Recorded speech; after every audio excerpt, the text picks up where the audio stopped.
we don't need our job to provide fulfillment or the student relationships to provide fulfillment.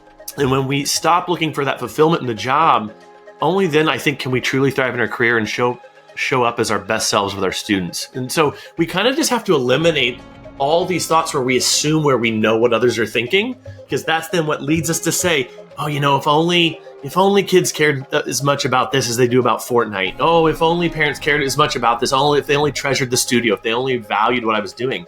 We actually don't know. And I think we have to be honest about that.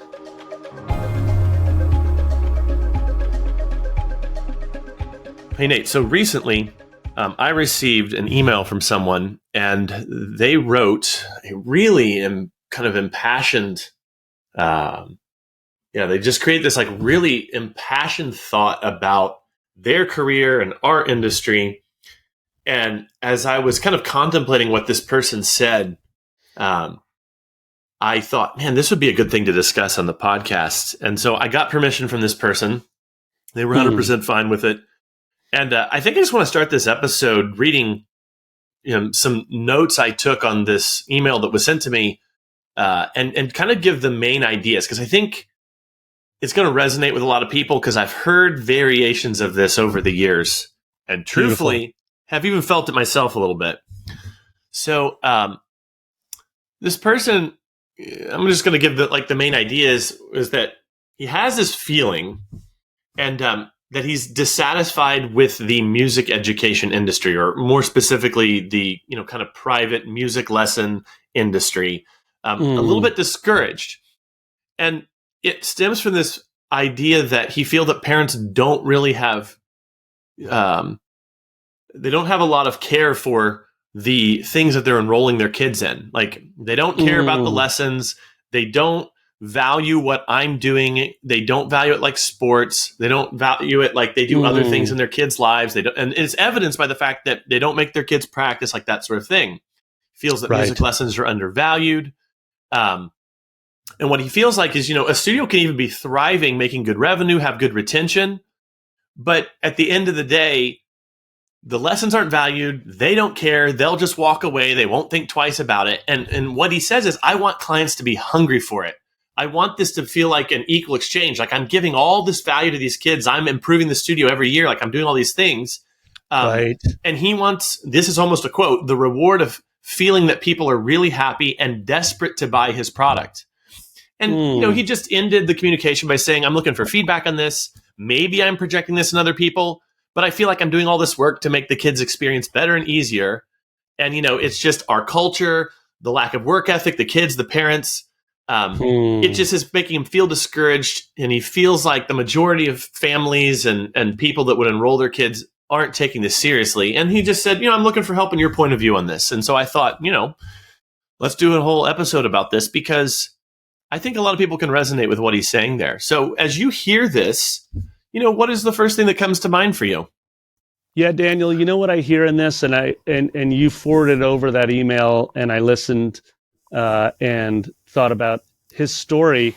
And I think that at the core for me, what I hear there is this sense of purpose and mission in life, and honestly, just wanting to feel like they're building a community that values the same thing. And so I think there's a lot of cool nuances to this story, and I'd love to hear your sort of take on it first.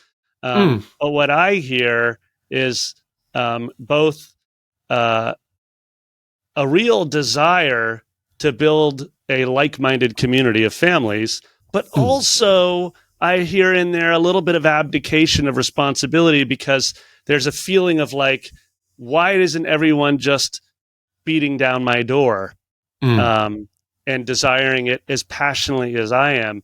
And so I'm going to get into both sides of this, but I really have I empathize greatly with this story, because I think, as you put it before, we're all feeling to a degree that we want to build a community that is passionate about music education as we are. So let's start with you and what you heard in it, and we'll just see what we discover. I feel like I've heard a variation of this in the kind of teaching community over the years, which is, I only want to teach kids that are serious about music. I only want to work with families that are serious about music. And yeah, we can all empathize with that. And so maybe an idea that I'd frame this whole thing with is that, and this isn't just with the career or this particular thing, anytime we feel down or discouraged about anything, I think this is an opportunity to slow down and really examine what's going on there. Right. And so first, I just want to give accolades as a student that they actually took the time to process out how they were feeling. Yes. And to put in such sharp relief some of these difficult emotions. I personally, I'm not projecting this onto him. I call these like dark thoughts. Like I have dark thoughts about my career or my work or things like that. And a lot of times I write these things down and either process them with my coach or process them myself. Just take time out of my life to process that. And I have 3 questions that I use to do this. And I'm just going to kind of briefly go through these 3 questions. Because what does it actually mean to slow down? What should you actually do when you slow down?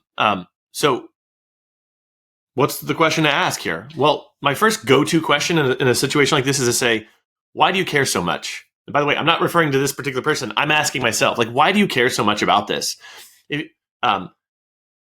you find yourself really upset or discouraged, whether it's about, someone pushing back on your makeup policy, or it's just this overall thought you have about the industry in general, why do you care? Okay. So I'm going to tell a personal story because I definitely don't want to act like I'm sitting up on my high horse talking down. I'm going to tell you exactly how this played out for me. So I did feel this way at one point in my studio. And for me, it boiled down to 2 things. So when I asked that question, why I cared so much, it was 2 things. First, and this might seem weird, okay? So parent doesn't care about the lessons. They don't care about the studio. They don't care about music. They're going to unenroll. My first thing was I felt financially threatened by that thought that I had in my head about what they were thinking. I knew that my livelihood was dependent on this 6-year-old practicing. So I felt as if I was in a hostage situation with my own clients. And when you feel that way, it's hard not to begin to actually resent your clients and your students. So why do you care so much? Number 1 reason for Daniel was that. Number 2, I was dissatisfied with that. Seeing an endless parade of beginners isn't satisfying for anyone. And what I thought that I was seeing was that as soon as music got tough for the kids, they quit. So that's not a satisfying job. And by my late 20s, I was already beginning to show the signs of turning into a jaded, bitter teacher, just because I had I had this thing like, I feel threatened on one side, and then also I'm not really enjoying the job. Well, and let me just say, I'm not making any implication that this is what this person's feeling. I'm just saying that that's how I felt when I stopped and asked that question. It's just how I felt.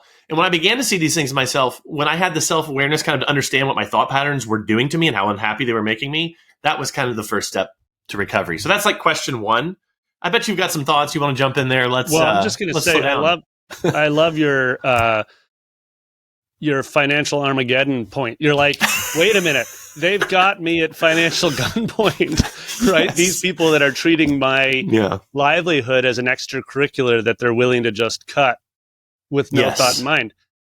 What I would say to that is, first of all, I love that because it's very open and honest about what your perspective is on their energy or how we're translating energy into our own personal money story. And I would say my immediate response is, hold on a second. Like when we feel like when we feel like we have a financial not emergency, but there's a potential financial disaster on the horizon, given the energy we're feeling, that's actually like a different issue to address. That's like a money story issue to address, right? And we all have them. All of our listeners have a version of a money story. And it's not fair to these parents to all of a sudden just hoist on their shoulders our money story, right? Yeah. So yes, it's really valuable to ask, why do we care so much? Because it actually might bring up some issues that are different work that we need to do. Yes. So that's what I hear in that, and I love it. Yeah. So that's my only thought right out of the gate on it, because What we're really addressing here from our friend who sent us this note is what's the perspective that he has and what are the learning opportunities from it? And I think the takeaway for the audience is your reasons aren't going to be mine. Yeah, totally. You have to do that work yourself. And this goes back to one of the, earliest things that I said in the podcast, which is we don't have business problems. We have us problems that show up in the business. Okay. So question 1 is, why do you care so much? Question 2, I think the second question you have to ask is, why do I want to change other people so much? And again, this is for me only. But if I'm trying to change others to make me feel better, that's not only an incredibly inefficient and ineffective strategy, it's actually not even, addressing the deepest problem, which is me. It's of course me. And going back to my story from a minute ago, even if I somehow managed to find these so-called perfect students, or I somehow found some technique that actually did turn normal students and parents into like dream students and dream parents, I would have avoided the real issue, which is addressing those deeper things inside of me that was actually causing those thought patterns. And then my discontent would just turn somewhere else. I would have avoided that problem. So this is really more like that deeper coaching level that I try to get to with clients, where we don't just look at the surface level, like, oh, I'm not getting enough students. It's like, well, okay, we all know the tools. Like, just go back to the previous episode we did last week on, levels of marketing spend. Totally. The whole plan's right there. What's really going on, And a lot of times when I dig down, it's like, oh, I just hate marketing, or I just don't want to waste my time with this. I just rather outsource it. And it's just like, well, let's explore those. I mean, this could sound a little cliche, or like you might be skeptical when you hear me say this, but like actually exploring that begins to unwind the problem that has led you to be making the business decisions you're making. And I point my thumb and all fine figures back at me when I say that, So that's question 2. Why do I want to change other people so much? And just acknowledging that it really is an ineffective strategy, because it rarely works. Well, and can I add that we talk all the time and about this idea of being in the business of transforming lives. And so some people might be like, well, wait a minute, Nate. You say at Brooklyn Music Factory you want students on a 7 to 10 year journey so that you can be transformative for them. And then, but you're also saying you can't change other people. So what is it? Is it you can change people or you can't change people? I want to just highlight what you said.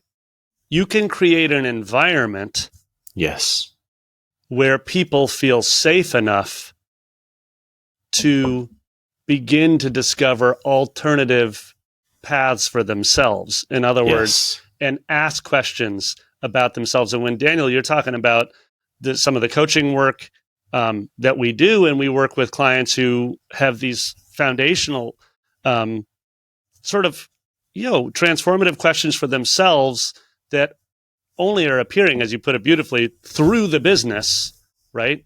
We can do the exact same thing with our families, with the parents and with the students, by getting them to ask questions. For example, why don't they see themselves as one who could continue to play at home? Yeah. When we're just building practice habits, we're actually coaching and mentoring. Yeah. Right? We're not prescribing a path of check marks, and if you just do these check boxes, you're going to be fine. No, we're actually saying, hey, let's discover a path towards wanting to play or wanting to write a song at home, etc. Right? So anyways, that's what we mean, or that's at least what I mean by transformation. Yeah. Right? It's a coaching and mentoring of the student. And by the way, the parent is part of the package. 100%. And not, yes. And I would just say that it's the difference between wanting to force it on people and giving an opportunity, and that leads you to make decisions, creatively, that leads you to make decisions that would be very different if you were more in that first category. And I just think that kind of leads in naturally to some of the creative decisions that you and I have made through our career. The sponsors of this podcast, grouplessons.com, Big Music Games, these are products that we created so that kids could enjoy the less experienced more. And they weren't created from this place of desperation where it was like here's a tactic. Here's a tactic to do it. It was more like, I notice kids are having these problems. It seems to decrease their enjoyment. So let me create a tool that kind of counteracts that problem where I'm seeing it. That's very, very different than clutching and grasping and trying to do that. And if you all are interested in learning more about that, you can head over to grouplessons.com or bigmusicgames.com/7FMS. You can check out those various tools that you can use in your studio. One is for group piano lessons. The other is, Nate, you describe the other. Well, Big Music Games, just ear training, music theory, super fun games for kids ideally ages 4 to 9 that you can add to your existing lesson plan that you already have. So, yes. Beloved sponsors of our podcast. Should we move to question 3? My third question? Yeah, let's go to question 3. I'm digging this. Cool. So question 1 was, why do you care so much? Question 2 was, why do I want to change others so much? Question 3, the final question, I have another question when I'm just doing that self-reflection, when I'm finding myself disappointed or just discouraged or things of that nature. And it could possibly, or even should be, the first question, which is it even true? Yes. Is it even true that people don't care about music so much? Is it even true? How can we know it's true? Can we absolutely know for certain that it's true? The argument is, well, of course it is. Look at all these people leaving my studio. If they really cared about music, they would have stayed. But let me again go back to my original story. What I began to realize was that I had, and I'm not making the implication about this teacher, but at least for me, there's a surprising correlation between how much attention I paid to students struggling in certain areas of the book and then me getting better at teaching those areas of the book and those kids staying longer. Yes. So if it's our minds are story-making apparatuses. They're like a story-making computer. And it's interesting to me that when I'm self-reflective and have self-awareness, it tends to be that when I make a story, a lot of times the problem is out there, something that I can't control. And I think the remedy for this, the ultimate remedy for this, is just radically owning even things that are seemingly out of your control. Not trying to change others, but trying to be 3, 4, 5 chess moves ahead, given the patterns you've seen in the past, understanding human nature and saying well, if everyone seems to be doing this, what can I do to create an environment where this situation won't even happen? Here's one that's obvious. People keep paying you late. Do auto bill. You're creating an environment where you remove that stress entirely. Oh, but Daniel, people, won't join the studio or they'll be quitting. No, they won't. Because I've seen it done dozens, scores, hundreds of times where studios switch over to that, and the amount of communication they have around money just drops practically to 0% because they did that. That's what I mean by taking ownership of these various problems. It can be a little bit more challenging to see how that's true when it comes to this larger thing, but we have to ask ourselves if it's even true. We have to care less. We have to not build our identity around our job. We don't need our job to provide fulfillment or the student relationships to provide fulfillment. And when we stop looking for that fulfillment in the job, only then I think can we truly thrive in our career and show up as our best selves with our students. And so we kind of just have to eliminate all these thoughts where we assume where we know what others are thinking, so that we're not saying, because that's then what leads us to say, oh, if only kids cared as much about this as they do about Fortnite. Oh, if only parents cared as much about this. If they only treasured the studio, if they only valued what I was doing. We actually don't know. And I think we have to be honest about that. This is maybe my closing thought on this. I had written down a bunch of stuff, but really, this last piece you bring up, Daniel, it was my core, which is, how do you know? And one of the key pivots every studio owner can make is just increasing their conversations with the parents, having a faster feedback loop, building relationships with parents where you can be really open and honest around what's actually happening with practice. Because I think we'd all be pleasantly surprised by how receptive parents are to having rich conversations around the lesson experience and what's happening at home. And I think, to your point, we are very prone to weaving stories when left alone that lead us down sort of dark paths and thinking, man, what's happening to the culture of our country that people are valuing X over Y, etc. Like nobody cares about music anymore, etc. These types of things. And I have mad empathy for, our listener who wrote in with this, because I feel it. And I've been doing it. I've been teaching for 35 years. And so some of the tactics that have helped me have been simply having more conversations in the community room with more parents, getting to know more of the students within BMF, increasing the frequency with which we do NPS surveys so that I can see what comments parents are actually going to write to us, why they're staying in the studio, asking simple questions of these parents, of the families that are deeply invested, like, hey, why are you so deeply invested in music lessons? What do you love about your experience here? And then going to those families, the harder ones, as we were talking about, Daniel, is going back to your, is it actually true? Going to the families that seem less invested and just being like, hey, how's your experience? How's practice at home? Is there any way that I can be of benefit to you?